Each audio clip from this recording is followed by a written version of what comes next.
Hello, everybody. Welcome to another Unwatched Pile. Is that too much? A little bit. Yeah. I didn't get the whole countdown music. I was this time. I wasn't ready for it. I was rushing at the last minute to get our background up, and this is just how it stumbled into it. Yeah, you did not tell me, so I was just about to get my groove on. You're picking your you nose killed and it. everything. I know they caught it. They caught it. Yeah, I was Um, just about to get down. But you caught me off guard there. But I do It's like okay. the background. The background's a nice surprise. Well, I'm trying to put these in the background every time now. But enough of that. Unwatched Pile number 6. We're here for the Halloween edition. All horror movies tonight. And we of course have to bring in another amazing guest. She's returning. I had to bring her back because this is her field. Celeste de la Cabra. What's up? Hey. Thanks for the invitation back. Excited to be course. here. I just finished recording like an hour-long video reviewing some Vinegar Syndrome titles, so if my voice is a little hoarse, I apologize. It's all right. It'll just be scarier. Be like, Yeah, I'm going to talk that's about my movies. Yeah. So, yeah. Very demonic That's of you. great. This is Well very done. of the vibe on purpose. Yeah. It does fit the very much the vibe of the show for tonight. So it is, I guess, our Halloween-centric, horror-centric episode because Halloween is what? A few days away. 2 days away? Yeah. 3 days away? It is the 29th of October of 2023. For those of you watching this in the future, that's the way time works. Kind of scary. So Stephen and I and our guests, of course, will be doing what we usually do here. We'll be talking about something off our Unwatched pile that we picked out. Maybe it's something we've had there for years or for months or for days or for however long. And then we'll pair it up with something else in our collection that goes with it, hopefully. And then give our reasons why.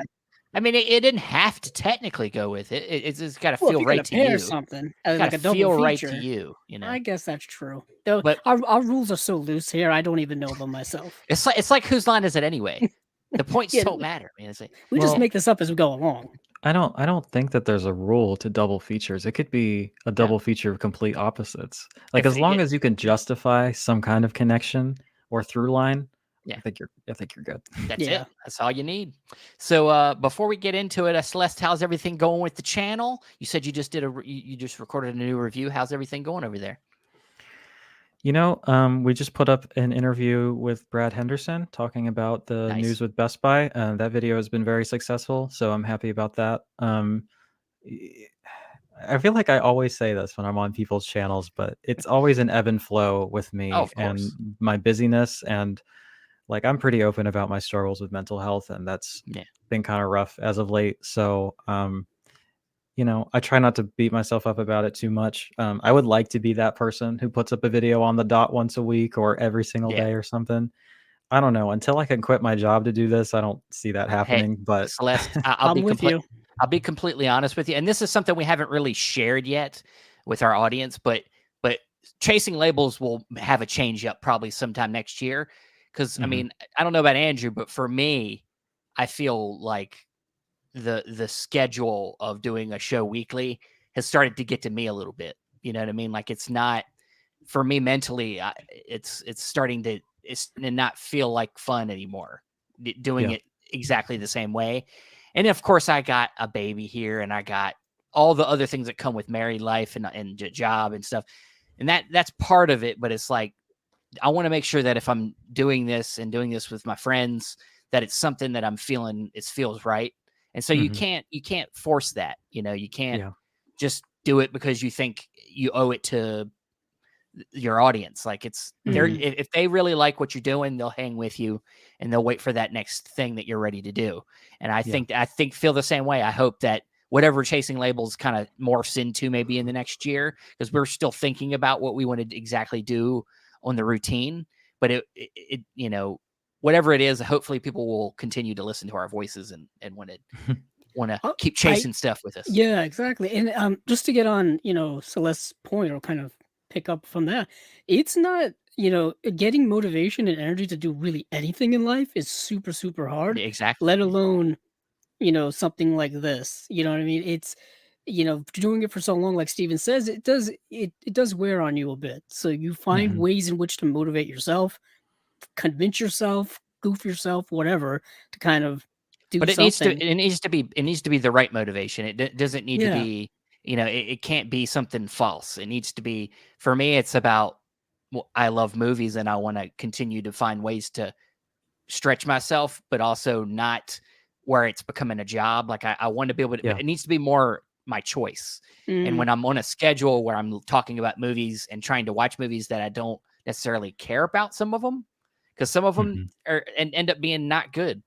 And, and Andrew knows that better than me because he watches more of them. It does. Yeah, it does become job-like, really. The more you put yourself into it, it does become job-like. Now that was our choice that was our choice. That was our choice. We put that upon ourselves. Right. But still, it's like we felt like it was a hole that could be filled for the community if we could help people, understand what they might want to buy.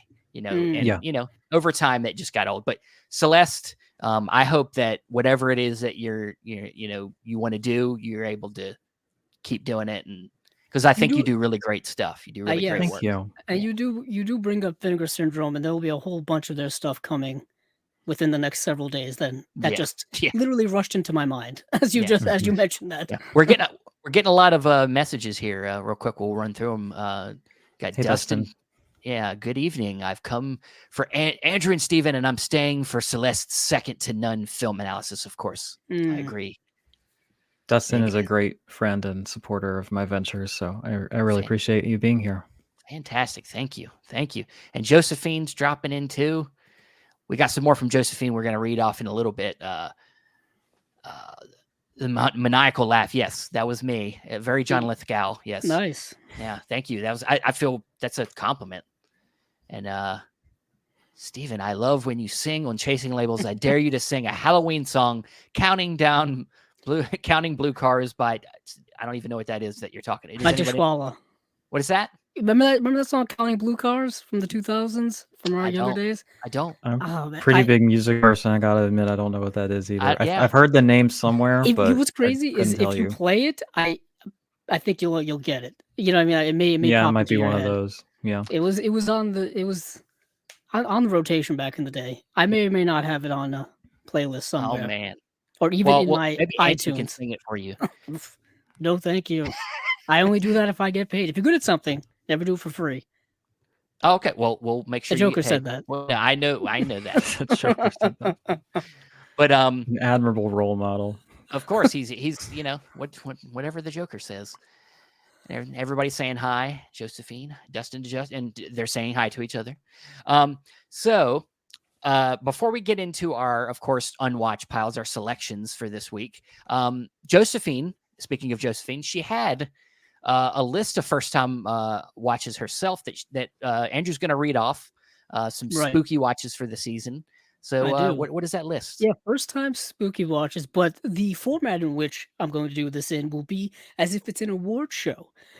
Josie DeMarco has been a fan of ours, and I guess a friend as well. I consider all of our fans also friends. I mean, if they take the time to listen to us talk about nonsense. If she says my singing's good, she likes my singing. Best friend now. She's got best friend now. But doing that in that kind of Oscar awards format, it is kind of Oscar season, but it doesn't feel like it because of the strikes and all that stuff. There's a little additive there. But starting off with kind of an eclectic category is the best love story, and that was from the movie Alligator. For those of you who have seen it, it's the movie with Robert Forster, which he's always a delight. That's a great movie. There's a UHD 4K of that from Scream Factory, I believe. Yes. Next is best score. Pino Donaggio for The Howling, the Joe Dante film. Joe Dante Howling. Which is a great werewolf film. If you haven't seen that, if you're looking for a werewolf film, give it a watch. It's really good. Yeah, it's really cool. Next is best editing for Jacob's Ladder from 1990. Remember that movie? Steven, I know. I've never seen it. that thing? Yeah. Tim Robbins? Yeah. Next it's a psychological horror. It's very much A24 would have made it. It's for its time. Yeah. Yes, they would have. And I think did Imprint just put out a new Blu-ray of that? They did. Imprint put a Blu-ray out. Yep. And next is best makeup and hair, and that's for Frankenhooker. Classic. Nice. Best costumes is Mill of the Stone Woman from 1960. If I remember correctly, that's an Arrow. That's the Arrow release. Best production design, Horror Express from 1972. Movie I haven't seen. Haven't seen that one. But it's a cool title. Really cool title. Next is Best Cinematography for The Others, the 2001 film. Getting that Criterion release. Nicole Kidman. And I think Studio Canal's also putting it out. Yeah, I can't wait to grab that one. I love that film a lot. Yes, I have the old Blu-ray. I'm looking right at it right now. Good Ghost Story for anybody. It is absent from my collection, so be a good hole to fill to say something not at all inappropriate. I guess. No. Very true. That Nicole Kidman was and still is quite a stunning actress on screen. Very good too. Next, Best Supporting Actress is a tie between Jessica Lange and Juliette Lewis from Martin Scorsese's Cape Fear from 1991. Great film. Robert De Niro was frightening in that film. We need a new. I've only seen the original, which I love. Yes, and it's got my boy Robert Mitchum in it. So it might be hard to top, but if anyone can do it, Papa Marty can do it. So I gotta check that one out. The Mitch. Yeah, it's got a score. I think it's got the score by Bernard Herrmann. Yes, pretty sure he reuses the score. Next is Best Supporting Actor as Clarence Williams III from Tales from the Hood from 1995. And then getting into some others here, Best Adapted Screenplay, The Queen of Spades from 1949, a movie I haven't seen. I haven't seen that one, but it sounds interesting. Best Original Screenplay, Trick or Treat, 2007. Love that movie. That's got to be that's a straight. That's a Halloween staple by now. And I know they're talking about the sequel now. How many brownie points do I lose if I confess that I really, really don't like Trick or Treat? Okay, let's get her out of here. Yeah, it's okay. I almost want to unpack why you don't like it, but I know that's probably tell you. Story. We don't. I'll tell you. Okay, go ahead. Real quick. I just think it's mean-spirited and kind of nasty and not funny. Like, I just think that it thinks it's being funny, but it's just being kind of cruel and crass and like laughing at that. I don't know. Yeah. It rubbed me the wrong way, and I didn't get much out of it other than watching Anna Paquin turn into a werewolf, which I definitely felt very neutral about. And then the little guy, Sam, is very cute. But other than that, didn't do it for me, I gotta say. Okay. All right. Hot take on this Halloween edition, I guess. But next up we have Best Lead Actress, Simone Simon from Cat People from 1942. That's a spooky movie. Great film. It's a good one, yeah. The Val Lewton produced film. Really good. That has a Criterion release on Blu-ray. That's a low-key lesbian movie, if I'm remembering correctly. It is very much queer-coded film. It has a sequel, which is also very good. I haven't seen that, nor have I seen Paul Schrader's remake, but I'd like to. That's it. Yeah, that's another interesting take on it. Definitely obviously more graphic since it came out in the 80s. Yeah. Yeah. But next is Best Lead Actor, Kaji Yakusho from Cure from 1997. Great film. I bought that at the July sale for Criterion. And then, hold on, I went to the wrong one. Okay. And then Best Acting Ensemble for Lake Placid from 1999. Remember that alligator movie? Was the alligator part of the... Was it a crocodile? I think it's crocodile. Actually. Yeah, I think it's crocodile. If it's not Florida, I almost assume that it's a crocodile. It doesn't matter in a movie like this. Yeah, in the Lake Placid. Then Best Director is Todd Haynes for the movie Poison from 1991. Good film. Really good film. I haven't seen that one yet, but Safe is a film that really blew me away when I saw that. And I was like, okay, this is one to watch out for. I got to watch his other stuff. Dustin, I'm sorry. Maybe did you do a write-up of it in your book? I'll check out your write-up. Maybe I gotta watch it again. I just remember, I don't know. Hey, sometimes you watch things at certain times and you're just not in the mood for it. But I mean, sometimes that first impression was the right. I mean, it's you never know. You might just not like it. There's movies like that. Yeah, it's okay. I'm comfortable with that opinion, but of course, I'd rather like something than not like it. With really anything. So okay, Dustin, you did. I'll check out the write-up and We'll see. Okay. Right. So last year is, the grand finale, Best Picture. And this one is kind of near and dear to my heart. I kind of love this. The Faculty from 1998, the Robert Rodriguez, like 1990s teen version of Invasion of the Body Snatchers. So underrated, I think. That was a first time watch for me last month, and I had a good time with it. It's definitely of its time in its aesthetics and special effects, but it's just got a stacked cast, and it is a pretty fun meta horror take on Invasion of the Body Snatchers. I believe is that one post Scream? Well, I was going to say, isn't it Kevin Williamson? That's right. It's the same writer. Okay. Yeah, it's the same writer. I mean, it's kind of interesting. Teenage kids dealing with he was all stuff. About everything Kevin Williamson was writing at that time was all subversive, like teen stuff. Like even Dawson's Creek. You're talking about teenagers that are talking like adults, like that are not, like it's not a lot of the ideas in that show even was kind of different, but good. Yeah, he was stacked cast for the time. Like Jordana Brewster, Clea Duvall, Josh Hartnett, Salma Hayek, the late Piper Laurie was even in the movie. Elijah Wood, was in the movie. Did you say Robert Patrick there too? Yeah. Famke Janssen. This was pre X-Men, and I think this was maybe right around the time. That's right. Right around the time she was in Rounders, that movie with Ed Norton and Matt Damon. It's got the terrible Russian accent of John Malkovich in that film, which is both hilarious and unique at the same time. Jon Stewart's in the movie. It's what a weird time. He is. What a weird time. Yeah. What a great movie. I've always liked that. That's a movie I would love for a nice boutique deluxe edition to come out. Sounds like an Arrow. I think it's a Miramax title. Yeah, which is always rough. That's why the Blu-ray, I'm pretty sure, maybe an Echo Bridge release or something from over a decade it's like ago. them in 20th Century are like dead ends at the moment, unfortunately. Yeah, it's truly unfortunate. I would love to see somebody sell, the rights to that. I feel like Miramax might be more hopeful in that they're probably trying to scrub that of who as fast as possible, whereas 20th Century is just like pure apathy is what's driving that standstill there. Question for you, Andrew. I probably should have asked this at the top, but this award show you've just done, are these your categories you're assigning, or did Josephine? No, Josie did that herself. Kind of do that all. Okay.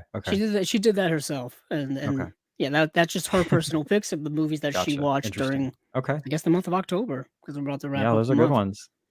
Yeah, really awesome first time watches. Really awesome actors and actresses in it, and they all kind of it all kind of feeds into what we're doing here tonight, so it works out. That's the kind of chill you don't want when you're watching a horror film, huh? Now, who produced that? Because they got a hold of it. If that's a Miramax, then maybe there is hope yet that we can salvage that catalog. I'm not sure. Are you talking about the others? The others. Dustin saying that Harvey Weinstein was credited on that, so I'm wondering who produced it or who distributed it. I mean, it's. I think it's always possible that if the company's trying if the company's trying to keep afloat, they might be selling some licensing. Because I don't know what they're really producing right now. I saw something recently. I forget what it was, but I saw something that they had their hands in, and I was like, "Ooh." Okay. Do you know what? What they just bought was the rights to the Halloween franchise. You know what? Maybe that was it. I heard that. And there was just a bidding recently between like A24. There was rumors that A24 was going to buy it, and they wanted to make like a TV series or something, or a streaming series or something. And then Miramax, I guess, outbid them. And I was surprised that Miramax still has money to outbid people. As an entity. Oh man, what is Josephine trying to do to me? While on the subject of alligators and crocodiles, I dare Steven to sing Crocodile Rock or Never Smile at a Crocodile.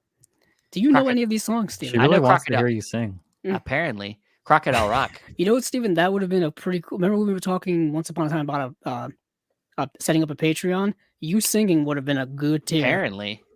People want it. Gotta give Chasing people Labels compact disc album release. Well, I've thought about doing like maybe I would take some time. I got to write some songs about movies and stuff and make little jingles about movies. I did it once.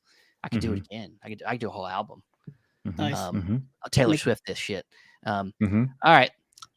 Maybe at the end, we'll see. We'll see if I'll maybe I'll sing around, huh? I gotta stick around. Maybe I'll sing Crocodile Rock at the end. I kind of that's good showmanship. Yeah, you gotta keep them watching. But what's going to keep you watching right now is talking about some horror films. Celeste, you are the guest. Your first time watch. What was it this time around? Mine comes from this nice budget release of Hammer horror films from Universal. I think that Screen Factory has put these out individually at this point, but I also think that this is still in print, and I think I got this for like fucking $10 or something ridiculous. But it's got a lot of great films on it. The reason I picked the one that I did is because I like to do a little, because I watch horror films all year. It's not like, I don't know. A lot of people are like, "Ooh, this is my time to watch horror movies." And it's like, well, I always do that. But I wanted to go ahead, or what I like to do is to come up with like a special theme or like an incentive to get me to get through a lot of films in particular. And 2 years ago, I did that with my Universal Monsters set, that big chunky 32 film set. That was a lot of fun. And then the year after that, I kind of did a like 31 horror challenge for my channel to kind of like where we made a video outlining what we wanted to watch, and then at the end we kind of ranked and reviewed them.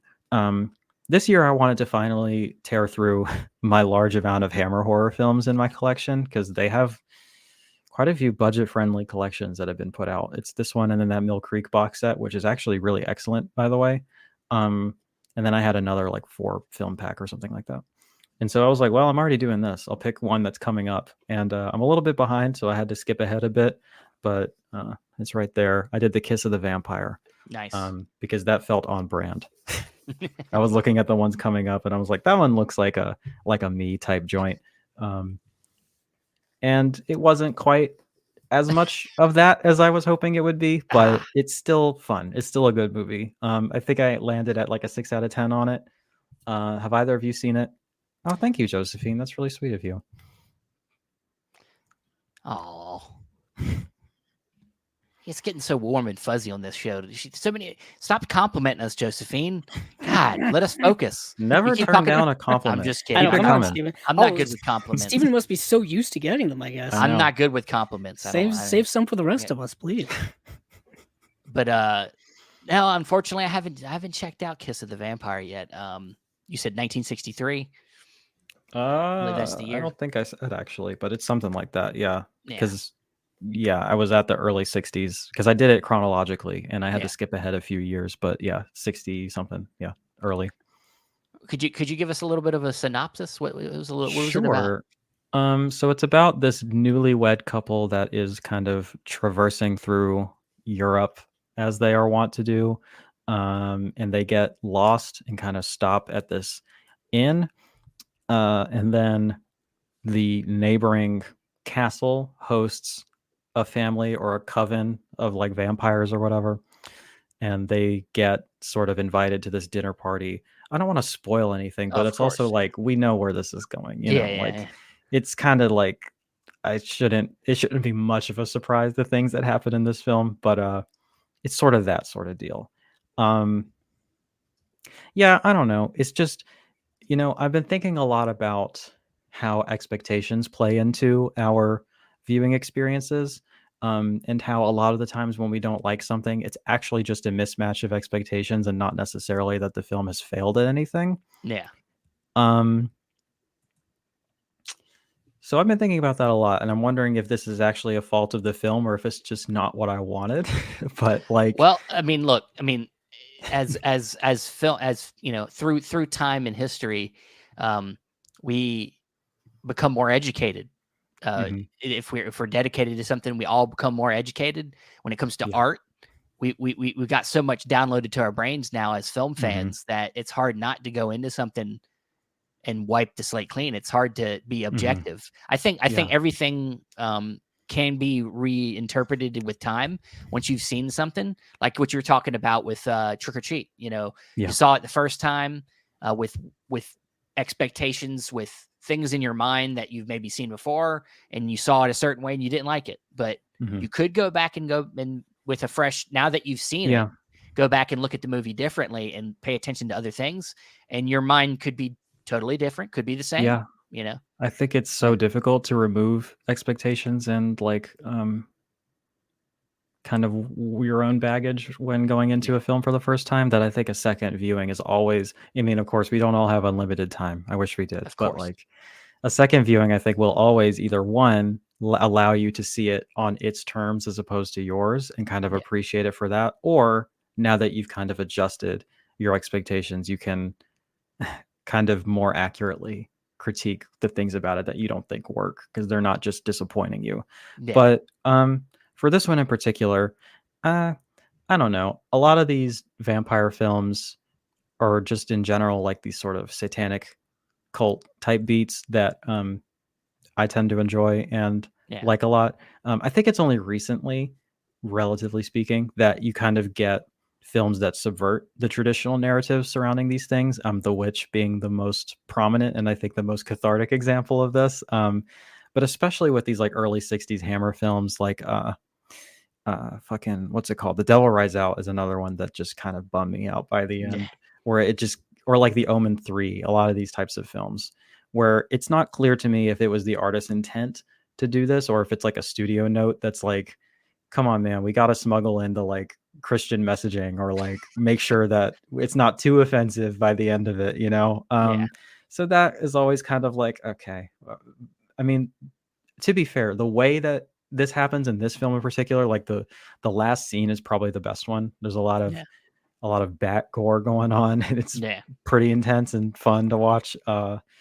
But here's the thing, and I don't know, maybe this is a problem with me and not a problem with the film, but the head vampire who's like seducing these people, he's not sexy. These vampires aren't sexy, and vampires should be sexy. That's my hot take. Not a genre line. That's like it's not a genre line vampire. I was just gonna say this seems similar to like a genre line film, but thing is with his films is they're all so atmospheric. Like the fog machine seems to be dialed up to 11 in his films.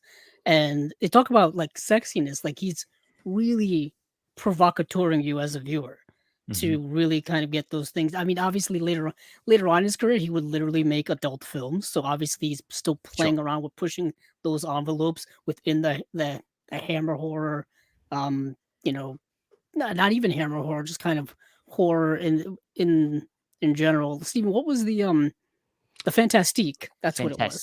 The Fantastique, which was kind of like a French supernatural horror vibe in it.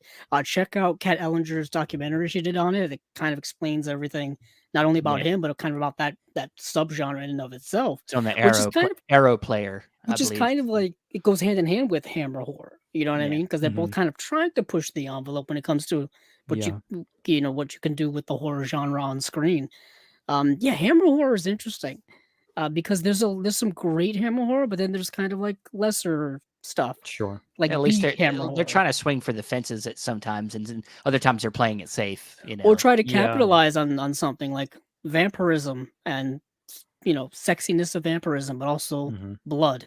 You know. I gotta say, like, I think it is important to keep this in the context of when it came out, because I think that Hammer is always, I think at a certain point, once they realize what was making the money, they're always like pushing the envelope as far as they can in the context of what they could get away with. But this one did kind of feel like it was pulling its punches, not necessarily on the violence front, because I think there was quite a bit of blood in this one. If I'm remembering correctly, I don't know. I've been binging these things and I might be getting them confused a little bit, but I think it does pull its punches a bit in terms of the obvious sexual subtext going on here, because vampires are pretty inherently like sexual entity and mythos and cultural artifact, I guess. So maybe that's where I was kind of disappointed, is it like it felt like it was walking right up to the line and not really going there when it maybe I wanted it to, but maybe that's not their fault, you know. Josephine, I have seen The Velvet Vampire. That one rips. I've not seen Vampire Circus, but I need to check that out. And Stephen, I think I interrupted you. I apologize. No, you're okay. No, I was just gonna say that's just how it is sometimes. Sometimes like I said before, the expectations. I think it's okay to have some expectations. I don't think you should go in trying to guess the movie or anything like that. You shouldn't have it already planned out in your mind. But you hope to see certain things from certain genres, and that's okay. And like you said, you readjust if you're willing to give it a second try and see what happens. But that's the fun part about movies and why we own physical media, because we can always go back to it if we want to. That's accurate. So before we move on, here's something directed at Andrew here.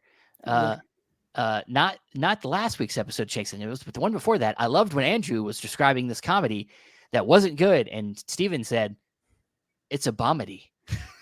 I remember that. I thought that was funny too. I don't even remember saying that, but thanks. The thing is, I don't even know which comedy I was talking about. I watched so many. Yeah. Oh, yeah, goodness. Cool. That makes me want to go back to my letterbox and look and see what the heck I was talking about. Well, but I won't do that now. Not the show for it. Not the show for it. Show must go Get on. me away. Andrew, please describe your first time watch for us. Okay, so my first time watch is something that's been sitting on my shelf for a couple of years now. No big surprise there, because that's kind of what happens all the time with me. I've got things sitting on my shelf from over a decade ago that I haven't seen yet. But this is a movie that has a bit of a reputation. And I guess that's kind of why, I've been putting it off a little bit. You get a little intimidated when it comes to films that have reputations.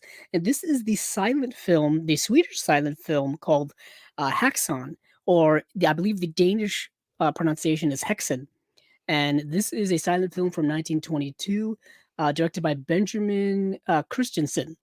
And this is a film, obviously, you can tell by the packaging and all that kind of stuff, put out by the Criterion Collection a few years ago on Blu-ray. I think they put it out earlier, maybe on DVD, maybe even earlier. I'm not quite sure. Should have done that research before we went live, but didn't do it. And this film is such an interesting film because it's not a narrative with a concrete plot or 3-act structure or really anything like that. It's a bit of it's a documentary with some narrative parts, some performance parts in the film, but it's split up in 7 parts, and it's kind of examining the relatively loose history of things like magic and witchcraft and supernatural things and like demon worshiping and Satanism and all these kind of, mystical things that have been kind of a part of human culture for centuries. And the first part of the film really goes back to like ancient times and discusses like the first, the things like, paganism and stuff like that, and worshiping of deities, but also worshiping of, of demonic deities and things like that. Of course, it skews a lot more Christian as the centuries go on, because as the Middle Ages would approach, and you have kind of the Inquisitions, and you've got people like hunting witches and things of that nature. It gets into all of that stuff, basically kind of going from ancient times to the Middle Ages, where a lot of those things were happening. Of course, here in the United States, we had the Salem witch trials in Salem, Massachusetts. You can go to Salem today and go on tours of certain historical sites, and people will inform you of all the things that happened, several centuries ago. I want to say in the 1600s is predominantly when those events occurred. And the film also examines the idea that it probably was not witchcraft at the time. The last part of this, or last 2 parts of it, kind of examines that perhaps what was going on was a form of hysteria or a form of mental illness that obviously primitive people at the time didn't understand how to interpret it.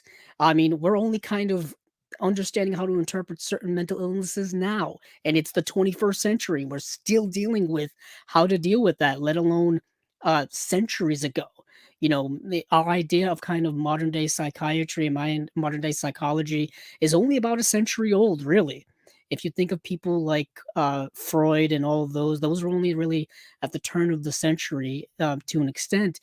And so the film really delves into all of those things. But what makes this movie so damn cool, so damn unique, is the way in which these sequences are portrayed. You get amazing makeup work and set design, and just incredible atmospheres that you can do within silent film, because it's all visual.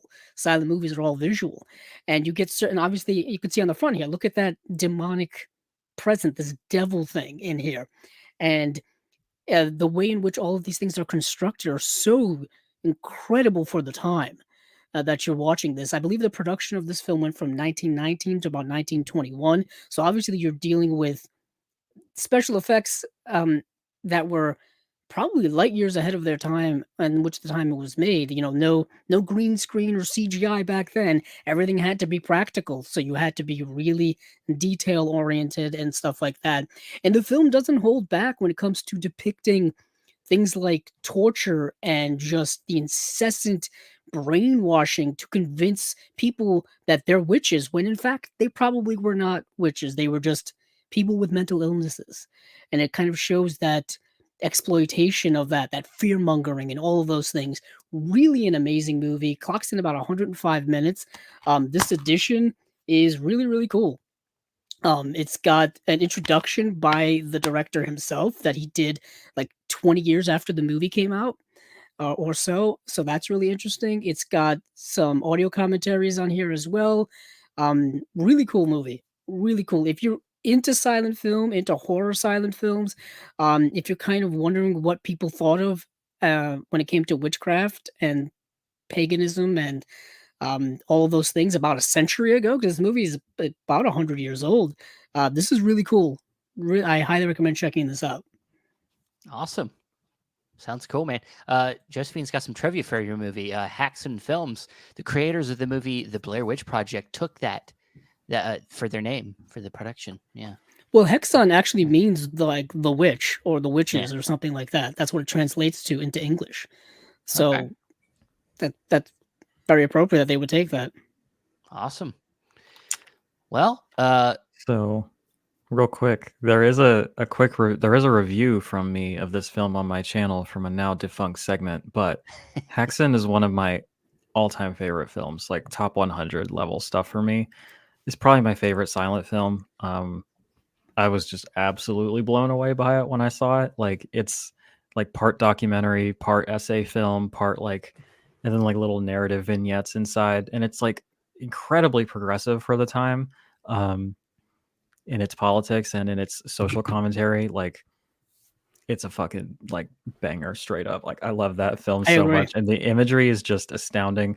One of my phone backgrounds, or because it goes through, and like it's on my iPad too, is an image from that film, because there's a great supplement on it where it kind of gives you like citations or sources for all the different artwork that's featured throughout the film. And I was like, that one, I want that one. And I like looked it up, and now it's that. But yeah, I adore that film. It almost feels college level lectionary at times, where it's like a lecturing and kind of like a study on the history of witchcraft and all that kind of stuff.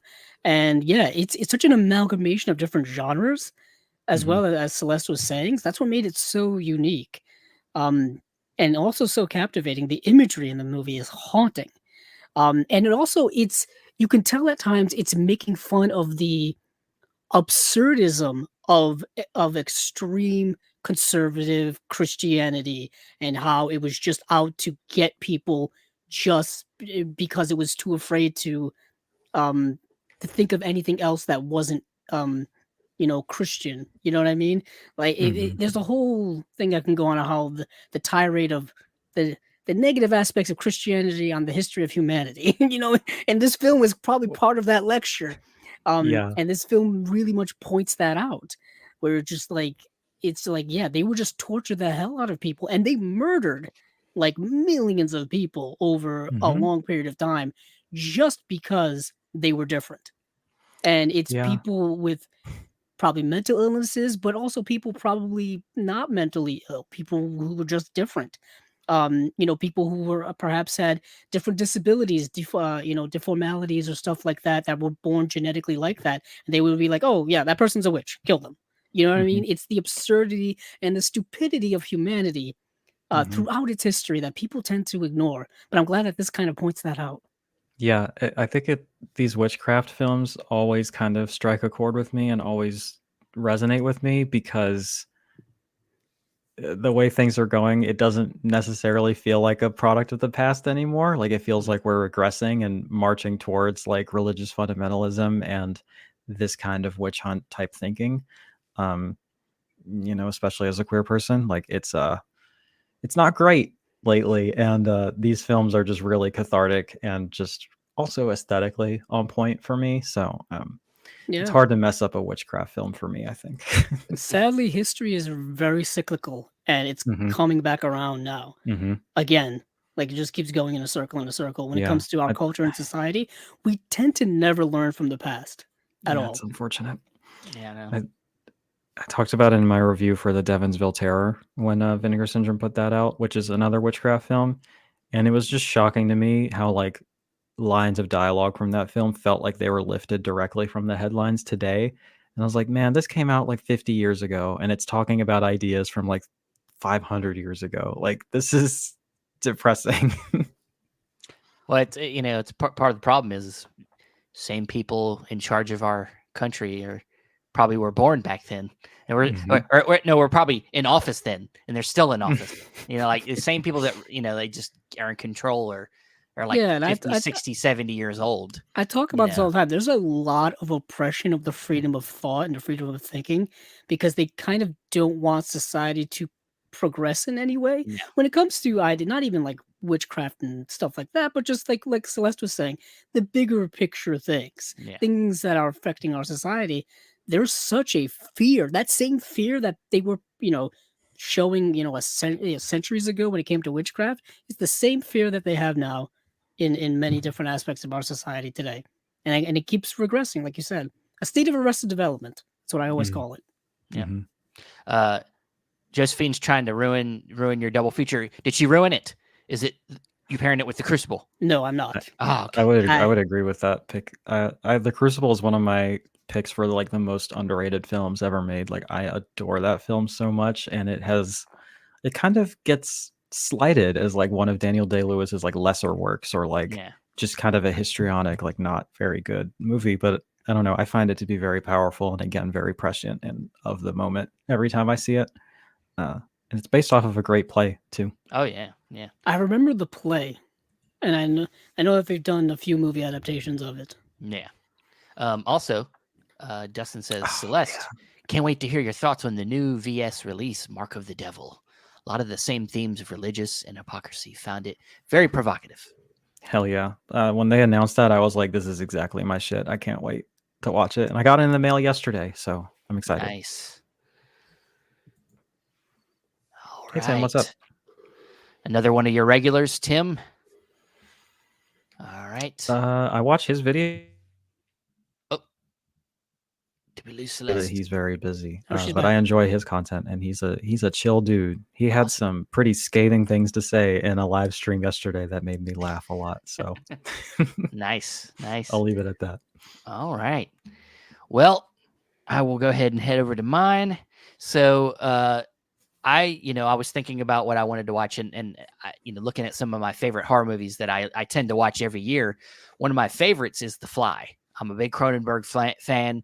And I have, of course, this great set from Shout Factory, Scream Factory, the Fly collection that has every Fly film, including the original back from 1958. And then it's couple sequels. You have The Return of the Fly and The Curse of the Fly. And a little connection to your film, Celeste. It was directed by a man named Don Sharp, who also directed Curse of the Fly. So little connection there. But of course, my film that I'm doing a first time watch for is a sequel to Cronenberg's Fly. So I'm watching my pick is Fly 2 that stars Eric Stoltz as he is the son of Goldblum from the first Fly film. And so in this film, so we know from, spoiler, any spoilers for The Fly, if you haven't seen The Fly yet, which are crazy if you haven't, we find out Gina Davis is pregnant in that film. So she has a fly baby in her side. And so, the movie ends the way it ends. And so this film basically kind of picks up after that. And she's having the baby. And then when the baby's born, it's like a larva. And they're like, what the hell? And then they open it up and a baby's inside. So a human looking baby's inside, or like shit. So the whole movie follows the progression of this child, and he grows very fast because of his genetics. He's growing at a rapid pace, and he's already, it shows him very quickly become basically a mature adult, played by Eric Stoltz. and he's also got a vast intelligence through his genetics from his father, and of course, I guess whatever physical, he has extra physical abilities as well because he's got fly in him. I don't really understand that whole thing. Out of all the insects that you say can give you extra strength, a fly, it doesn't come to mind. Because as a fly, he doesn't really have strength, whatever. But so yeah, the thing about this film is it very much follows the same formula as the original Fly. When he finally figures out, he finds out about his past and his father and what happened to him. He then goes on this journey of trying to figure out how to, because he's basically kept in a government lab, and they want to figure out how to redo this transporting machine that Jeff Goldblum made. So he's helping them figure that out. At the same time, he's finding out about his past and stuff like that. And so he goes through some of the same trials as his father did. And then there's a little bit of difference. Of course, I don't want to give away the whole plot, but then the end of this movie, I think the way they kind of up this movie is they kind of make it like the Alien versus Aliens. They up the action. The action at the end of this film is like way more than the Fly. Than the Fly, you have like one scene of transformation, and then he kills a dude. He almost kills a dude, and then that's it. There's not a lot of action in the Fly. In this movie, it becomes a whole like government facility gets attacked by the Fly. Eric Stoltz, and it's pretty fun. It's a fun, corny horror movie, but of course not nearly on the level as the Fly. It doesn't have the acting going on. It doesn't have the story, the character interplay that's as interesting as the themes that are being presented in the Fly. At least is good, because Cronenberg's just so good at presenting. People like to call him the body horror guy, but really, he finds a way to talk about our psychology through our bodies, and he does that so well. And I don't think that that's conveyed as well in this. I think we're a little bit caught up in the coolness of the effects and all that stuff, and it's really just kind of leaning on the Fly, the original film, a lot for anybody to want to pay attention to this. So it's not terrible, but it's also just kind of straightforward. No real surprises. It's an okay film. It's an okay. Fly 2 is okay. Anybody else seen it? I watched it this morning because okay. You when I saw you guys' picks, I was like, okay, I've seen Haxan and I love Haxan. And then you said you're doing The Fly 2, and I was like, as it so happens, that is also in my unwatched pile. So maybe I could have a 2-for-1 kind of deal. And this morning, I asked both of my partners if they wanted to watch it, and they both love the original Fly, as do I. So I was like, all right, let's do it. And we watched it, and I gotta say, I wasn't expecting to say this, but I fucking loved it. I thought it was great. Like, I thought it was genuinely great. And I mean, it's not as good as the original. I don't think. Of course. There's my expectations. Yeah. I was like, yeah. But like, and maybe this is part of this new exercise where I'm trying to check which parts of my disappointment come from my pre-assigned expectations and which parts are coming from the actual content of the film. Yeah. But even with those expectations going in, I think that while it's not as good, I would put it, and like I do need to rewatch the original because I think I might have underrated it the first time I saw it. I would put it in like the same kind of tier. Like I think that it is a worthy sequel for sure. Like I think it retains a lot of the interesting kind of political ideas of the first one, and I think it retains a lot of the pathos of it as well. Yeah. Like you do have this kind of romance and some how do I say this without spoiling both films? It doesn't have quite the tragedy of the first one, but there's still some pretty sad parts in this film, especially as it relates to a dog. And like the effects are fucking nasty. Like they're so good. I think it's grosser than the original film. Like they said, like they took the challenge and went for it. I think the performances are really good, and I don't know. I think conspiracy theorists might get a lot out of this film, but like that's not where I'm coming from with it. But I think in like a post 9/11 America, like there's some interesting themes here as it relates to like the surveillance state. And like there's a really interesting line early in the film where he gets his own pad and the guy's like, look, no more no, you get your own privacy. There's no more watching eyes. There's no more this and that. And I was kind of like, wow, what a fun thing to say pre 9/11, because nobody is afforded that luxury, you know? And so I think it has definitely some interesting ideas as it relates to like corporate control over human beings and things like that. And I think it's just also really gripping and entertaining. So I wasn't expecting to do like a full-throated defense of The Fly 2 today, but I thought it was great. Look, so. The things you're saying very much are making me think about the movie more. So, next time I watch it, I'll keep that stuff in mind, because I'll get around to it again, because I love the first one so much. I'll want to watch the first one, then it'll be in my mind next time. I'll be like, you know what, let's just pick up The Fly 2 again. Let's see if we feel differently. But it's watchable enough that it didn't turn me away. Like, I'm not turned away from it. Like, I'm not like, I'll never watch that again. Also, Christopher Young from Hellraiser fame does a great score for it. Oh, okay. I didn't notice that. Yeah, that's cool. Awesome. Well, that's my pick. Now I'm interested to see the pairings here. So Celeste, the Kiss of the Vampire, 1963. You did not care for it. So what did you pair with? Well, I would say I still liked it. I was just kind of hoping to really like it. It's like a 6 out of 10 for me. Like, yeah, it's good. You know, it's just lacking in some elements for me. Real quick though, Andrew, have you seen The Fly 2? I'm curious what you think of it. I have not seen The Fly 2, unfortunately. But we talked a little bit about it. Not it, but just the concept of sequels to very, I guess you could say, beloved, famous, please don't go into it, because if you guess my pick, I'm not gonna mention any, but I'm just saying that I'm gonna kill you. It's kind of odd that was kind of a thing. Like, you have this big hit, or maybe a movie that is famous, beloved, whatever, a big hit at the time, and they made a sequel to it, and the sequel's kind of forgotten. Granted, that kind of happens now a bit, but it just seems like, because you always hear of Cronenberg's The Fly, but no one talks about The Fly 2. I mean, it's got Eric Stoltz in it, who almost was in Back to the Future. Yeah, Eric Stoltz is that almost actor. Like, he was kind of the Josh Hartnett of the 1980s, in a way, because Josh Hartnett famously was up for like every major role in the last in the 2000s. Like, he was up for like Batman, he was up for all kinds of stuff, and he just didn't want to do it. He did Pearl Harbor with Michael Bay.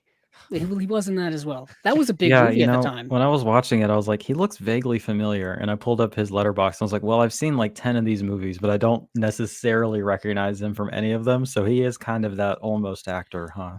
Yeah, he makes that appearance in Pulp Fiction. He's like, it's just like, if he would have been in Back to the Future, it would be a different. Talk about Eric Stoltz. Yeah. Eric Stoltz. Yeah, they famously shot like a good a couple of scenes in that movie that you can see. It's a special feature on the Blu-ray or the 4K of Back to the Future, where you can see the scene shot with Eric Stoltz, and it's a different vibe than you get with what character Marty was he McFly. supposed to? Okay, Marty the main character. Yeah, not Marty McFly, but I'm Michael blanking. It's Michael J. Fox. Okay, yeah, because I actually thought Marty looks McFly, a lot like him. Like, when I was watching, I was like, is that Michael J. Fox? He looks a lot like him, but it's not. So anyway, not to derail this whole thing yet again. No. But as I was watching it, because with this premise in mind, I immediately, and I outsourced this as well, just in case my partners had any better ideas. But I was like, okay, what's a good double feature for this? And as the plot unfolded, it became very obvious to me what the best double feature pick would be. And I have it right here. This 4K from Blue Underground of Daughters of Darkness. It's a great film. It's one that I love a lot, but the plots are not identical, but very similar, where you have this kind of straight couple who have just kind of eloped or become wedded, as it were, and are kind of traversing through Europe, and then make an incorrect stop on their journey or an unexpected stop on their journey, and are then kind of seduced by this kind of third presence of a vampire. So you kind of have that exact same premise set up, but I think Daughters of Darkness takes it a lot further, takes it to the places I wish Kiss of the Vampire went. And it also, you kind of have like a masculine and feminine energies kind of contrasting between these two films, because Kiss of the Vampire, it's like very much a patriarch of this, coven of vampires that is seducing these people, whereas in Daughters of Darkness, it's Elizabeth Bathory, who has just kind of lived through the ages, and is this kind of like sexy, like maternal figure to kind of like bring these people in, and she kind of seduces the woman, especially, which is an element that is a little bit different, but also kind of similar. If you've seen both films, but this one is just, it's one that I think if you watch them together, like you'll watch Kiss of the Vampire, and I think you'll see these ideas introduced, and then Daughters of Darkness, I think, kind of essentially it walked so Daughters of Darkness could run, to use the parlance of our times. Okay. Like, I think that Daughters of Darkness just takes this kind of premise and gets edgier with it, gets like more sexual with it, and is also just more beautiful. It's more artsy, a lot more colorful, and this Blue Underground 4K looks astonishing, as they all have. Every single Blue Underground 4K I've seen is like a perfect 10 out of 10 in its video presentation. So yeah, I think that would be a good one. So I don't know if either of you have seen it. No, I have. Unfortunately, I haven't seen it. Would you say that Kiss of the Vampire is the first feature in your double feature, or should it be the second I'd say one? so. It'd be chronological, and it would also be like the kind of elemental thematic one-upping to kind of build upon each other, you know? Gotcha. Cool. Yeah, Andrew, have you seen it? I have not seen it, but I've seen that 4K on Definitely so many seen it, websites. Yeah. And I've always wanted to get it, but the Blue Underground 4Ks are very expensive, but they are very much worth it because they look. This has the they look amazing. Chunky lenticular slip on it. They have like, it's a very amazing. thick edition. They do chunky sets here. I think the slip is out of print, but it was on Orbit recently on the used section for like $30. So if it's still there, maybe Andrew is covertly checking as we speak. I gotta go. But I gotta maybe go it should there. be. Damn it! Don't give me more ideas. Yeah, it's always something I wanted to check out. Because I remember when that came out. It came out in the last several years. It was recent because I bought it like after it came out. Yeah. If you don't need the slip on it, I think Blue Underground has been participating in quite a few sales recently, and like $25-ish, 24, something like that has been the price point. Yeah. So might be one to seek out. Yeah, I'm a big fan. Awesome. Andrew, all right. Surprise us. It's not the Crucible, apparently. So it is not the Crucible. There was a more obvious pick I was going to go with, but I decided to go with the less obvious pick. I don't know. Flubber. No, it would be a hell of a thing. I mean, Hocus Pocus was an option, mind you, dealing with witchcraft and stuff. But I decided to go with something. I think maybe cinephiles know of, but this is Ingmar Bergman's The Magician. And I don't know, for some reason this popped in my head. The more obvious pick I was going to go with was The Witch, with the Robert Eggers film. I felt like that film lines up perfectly with Hexen. Like literally to a T. I mean, it's a movie dealing with it's a movie you can't really explain to people. It's dealing with witchcraft in colonial or pre-colonial times, really. So it very much meshes itself with what the director was talking about in Hexen. But The Magician is also dealing with this idea of magic and the supernatural, the mystery behind it, but also the fear behind it as well, because the premise of this film, it takes place much later than the Middle Ages, much later than much later than the Inquisitions and all this other kind of persecutions and stuff like that. This takes place, I believe, in the 1840s in Sweden. Stars the great Max von Sydow, who was in a bunch of Bergman films. Ingmar Bergman, to me, is such a unique individual director. There's nothing quite like a Bergman film. I think I've said this on the podcast a bunch of times. I fell down a rabbit hole of Bergman several years ago, and it's kind of like taking an hallucinogenic drug, and just like it opens the doors of perception. If I can use a little like kind of a literary comparison here, and you're experiencing things you never knew existed, and that's Bergman, really. But The Magician stars, like I said, Max von Sydow, and he's part of this traveling troupe of kind of performers, really, kind of a vaudevillian troupe of performers, but they perform like magical illusion or an illusionary type stuff that is deemed unnatural by like local authorities and officials and stuff. So they basically they end up going into this merchant's house, and they're going to this merchant, as well as a bunch of the local officials in the small village, they are going to inspect their performance to see whether it's deemed worthy or safe to perform to the masses, to the local people. And the movie's kind of all of this deconstruction of, the mysteries behind what's going on with them.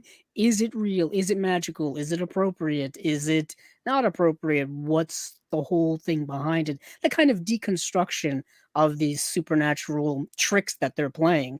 What is all behind it? And the movie does get into that, but of course with Bergman, it's about so much more, because Bergman is so dense. He's, dealing with this kind of um, you know, who has the right to really deem what is appropriate to the masses and what is not. Similar to what Celeste and I were talking about earlier, in like the oppression of society, the oppression of thought, the oppression of expression. Like, what is that? Who has the authority to do that? Who gives these people that authority? It's dealing with all of these deeper, meaningful things, but it's a great atmospheric, slow burn of a movie, like a lot of Bergman stuff is.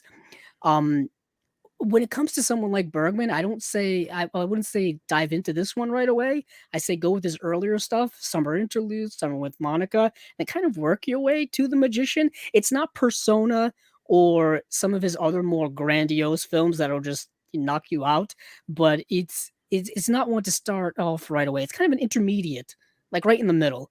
Like you work your way to it, and then you graduate to like the Personas of the world. It's like Wild Strawberries area. Yeah, like wild strawberries, or something like that, or all. I'm blanking on Seven Bergman Seal? films now. Seven Seal. Seven Seal is kind of a more graduate level stuff, I would say. I mean, 'cause that's dealing with the grandest theme of all time, life and death. Just that small little one that really has no bearing on our lives. But this one's dealing with more fluff, more lesser themes, I would say. Some Bergman can be so dense, like Winter Light or stuff like that. But this one is really, really good. It's mixing kind of psychological with horror. But I really love it. I really love it. There's this edition from Criterion, or you can buy, or it comes in the gigantic Bergman cinema set, which I do have, and I did do it on like a review of that on the YouTube channel several years ago when I got it. So that's lurking on here somewhere. Search for it if you want a more in-depth look of that. I was gonna bring it out, but it's on top of a shelf, very heavy, very big. Would be really hard to fit in the frame. It really is. It really is. So I'm luckily I'm one of those people who bought all of the Bergman before that set came out. So I have like double Bergman on most movies. Double Bergman cheeseburger. Yeah, and that's like I can't get rid of them. It's like the Art House Burger House. Yeah, that's it. Yeah. You've convinced Dustin. Dustin wants to. He didn't even realize they were in his Unwatched Pile. The Fellini falafel. I'm sorry. No, we got to open a restaurant. We got to open a restaurant. I know, making me hungry. Oh yes, Darvin. Hi, thank you for being here. Darvin is a good friend and supporter of the channel. So I'm happy to see her here. And Dustin, I'm shocked you haven't seen Hexen. I think you would love it. But of course, we all have our blind spots. So of course, I'm just excited for you to experience it. I've not seen The Magician. I'm very, very behind on my Bergman watching. I started with The Seventh Seal, and then I watched Persona. So I guess I dove right in. But both of them are two of the best films I've ever seen. So it's just a matter of when, not if. Talk about pushing the envelope. Persona, like blows up the envelope and just assaults your mind in all kinds. Entirely of ways. Unconcerned with the envelope entirely. Yeah, I got really excited when that set first came out, and I got it. I was like, I'm gonna fucking watch this shit. And then I watched like one disc, and I was like, I gotta slow down. I was like sweating. I was maybe like, not a binge-worthy endeavor. I don't know. It's not really a Netflix binge. It's but what's weird is you say that, yet that's what happened to me. Is once I got into it, and once you like put your mind into the Bergman mode, and you just kind of run with it. And then once you come out of the cloud of Bergman, it's tough to get back in. You know what I mean? It's just one of those directors. It's one of those directors where it just kind of captivates you. Yeah, most definitely. I like it. That's an interesting artsy double feature there, along with like a more sleazy double feature by Celeste. But we're all about parody here and all about diversity. Yeah, I'm going to go the more. This is a good trio of double features because mine's like kind of more like the mainstreamy. The more accessible one, because The Fly 2 is a little more accessible. I think it's easy for people to, you can pop it in. It's pretty easy for people to want to get into. And the movie I'm double featuring it with, I feel is a pretty recent film. Because my thought process, of course, a lot of times I'm thinking about themes. I like to do that when I'm coming out with double features, is do a thematic through line. But in this case, because I wasn't like as enthused, or maybe I didn't connect with this movie on the first watch as well, I didn't connect with themes like Celeste did. I didn't have something to jump onto that way. So my mind went to like, okay, sequels to really great first movies that are in the horror genre that maybe did it better on this, or did a great job of making a sequel to another great horror movie, original horror movie, and one that came to mind was one that took a long time to get a sequel, and that is The Shining with Dr. Sleep. Of course, starring Ewan McGregor.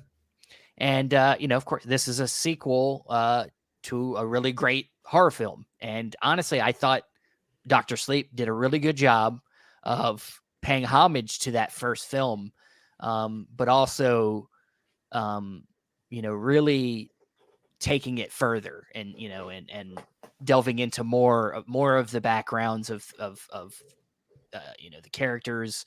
And I love some of the choices that Mike Flanagan made with this film. And so, I thought this was, I saw this in theaters with my wife. We both loved it. She really loves this movie. I'm surprised because it is long. And my wife isn't good with long movies. And it's like almost a 3-hour movie, I think. There's two different cuts, actually. The director's cut's even longer. It's like this director's cut's like 30 minutes longer. So I don't even think I've watched the director's cut yet. But if you don't know anything about this film, of course, it picks up many years later, where Danny Torrance is now grown up, and he's still dealing with the shine that he has, which allows him to have these kind of abilities to connect with people beyond the grave. And then we get introduced to a new character, this young girl who also has the shine, and people like them are being hunted by, I'm trying to think of the actress's name. You know offhand, Andrew? Rebecca Ferguson plays this character who essentially is a vampire herself, sucking the kind of life force out of people like her. And it just makes her basically have immortality. She keeps living longer and longer as her and her gang of people keep, sucking the life out of others. And so it finally makes its way around to The Shining more and more as you go further into the movie, but because you go back to the house and everything like that. But it's very much a movie about, I feel like a lot of it's about repression, a lot of about, not wanting to deal with who you are, your past.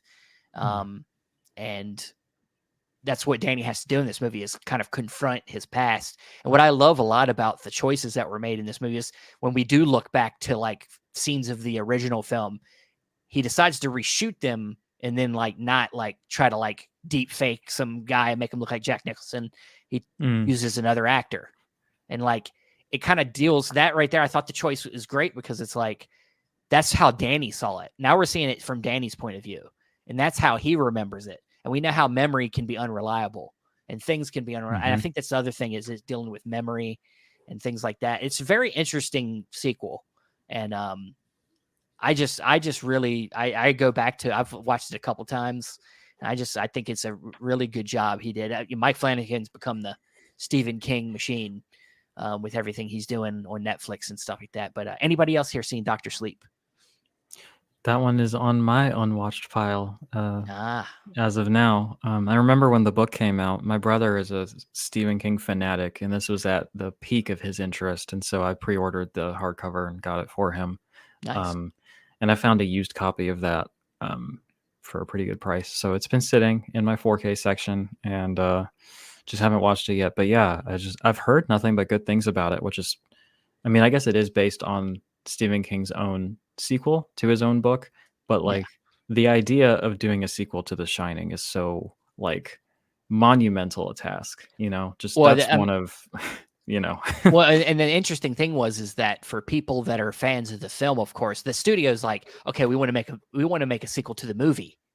But you know, Stephen King, who doesn't love The Shining, you know, you're like, hey, we want to take your book that's not, you know, like we want to make a sequel to The Shining, but we want to take your book that, you know, it was a weird place, but he found a way, I think, to you know, compromise and like pay homage to the movie, but also pay respect to the book that King. You know, as someone who is both, you know, read Dr. Sleep and seen the movie, Mike Flanagan was able to kind of mesh the book and the movies together.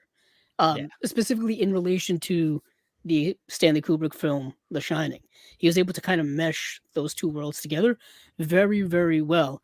Dr. Sleep I think it's still relatively underrated. I know when it came out, there was a lot of positive buzz on it. I saw it in the theater. Steven saw it in the theater. Many people did, but it's still like underperformed when it came to box office and stuff like that. Hence why I think Mike Flanagan's career kind of shifted towards doing the Netflix thing. That's why we got like Haunting of Hill House, Haunting of Bly Manor, and we've got, you know, his other work there. His newest one, Follow the House of Usher. Follow the House of Usher, and I always forget the third one, which was really, really good. Midnight Mass. I think that was the third one, which people tend to actually think is the best one. I've seen many people have that take on it and have that argument, but Dr. Sleep is really, really good. Rebecca Ferguson in that film is so evil yet so attractive at the same time. and it makes you watch the film in like, I can't root for this person, but I kind of want to. But the acting is fantastic in it. The themes are really good. Ewan McGregor is very good in the film as well, and it, you know, like I said, it meshes the book world and the movie worlds together very, very well. I haven't seen the director's cut either, but I heard it's even better and obviously longer. But yeah, Mike Flanagan's work, it's really, really good. Those miniseries on Netflix, I know Netflix has a bit of a, you know, reputation, positive, negative, whatever, but that work is really good. He just signed like a big deal to go work over at Amazon like last year, I think. So he's going to be doing more work there. I think he's maybe doing the adaptation of the Dark Tower series for Amazon. That's what I heard. Yeah. That's something he wants to tackle. Don't watch that movie that came out a few years ago. That movie's terrible. That movie's not good. I'm reading the Dark Tower books now. There is no way you can squish those 7 books into a 2-hour movie. That's like goddamn impossible. It's got to be a mini series. It's got to be a series, really. Yeah. Yeah, because Stephen King's work is so dense in the sense like his world building. It takes up a lot of pages of his books. Like he spends a lot of time world building with histories and characters and pasts and stuff like that, and just setting you up really, and then the plots kind of, you know, take over. But yeah, Dr. Sleep is great. Not to go on too much of a rant, but I'm diving. Thanks for supporting me. I'm diving back into Stephen King. That's why I've got a lot to say. Awesome. Well, yeah, like I said, I didn't have I don't know. I mean, maybe there's a connection there. Maybe the repression, you know, there's repression in Fly 2. Was there any repression in Fly 2? Well, it is dealing with. There's a transformation. Well, no, but sins of the father. You know, true. He spends an amount of the film like resisting his fate and like kind of attempting to repress that part of himself. So there was more of a connection than I thought. Ah, damn. It's that subconscious movie guy thing in the back there. I love doing this show. I love this show. All right. Well, Celeste, Love the picks. Thank you once again for your presence here. We always love having you. And please tell everybody where they should go to find you talking about film. Sure. Well, thank you for having me again. Thank you for letting me be on this most prestigious Halloween edition. I noticed that it's episode number 6, which is my favorite number as it so happens. So that's fun. Sorry, there's something in my eye. But to find me, you can just search my name, Celeste de la Cabra, here on YouTube. And if I've done something right, that should show up. I'm also on Patreon. If you want to support me monetarily, that would be greatly appreciated. I don't have to tell you guys how much work goes into this stuff, but it really is a tremendous amount of work that is guided really entirely by passion. But having the Patreon supporters really does help a lot. It helps me stay motivated. It helps me put more of my own resources into this stuff. So yes, shout out to all my patrons. And I'm also on Letterboxd, letterboxd.com/inhumanecstasy. You can find me on Instagram and on TikTok at Celeste de la Cabra. I think that's it. I think that's all my plugs. Awesome. Well, thank you, Celeste. Of course, you know where we are. We're here on the YouTube channel. Of course, we also have the Chasing Labels podcast at all the places you find your podcasts at. And as I promised at the end, I remember Will Rock was young. Me and Susie had so much fun, holding hands and skin and stone. Okay, that's it. That's all you get. We'll get another verse another day. Josephine said she was going to bed. I hope she stuck around long enough. If she did, she'll see it on the replay. Yeah, but yeah, I hope so. Yeah, check out her channel as well. She does lists of which, like I just read off earlier in the show. I didn't know she had a channel. I will absolutely be checking that out right now. All right, guys. Well, everybody, thanks for coming in, watching us. And hey, guys, stop watching us. Go to your piles and watch some stuff. What are you doing here? See ya.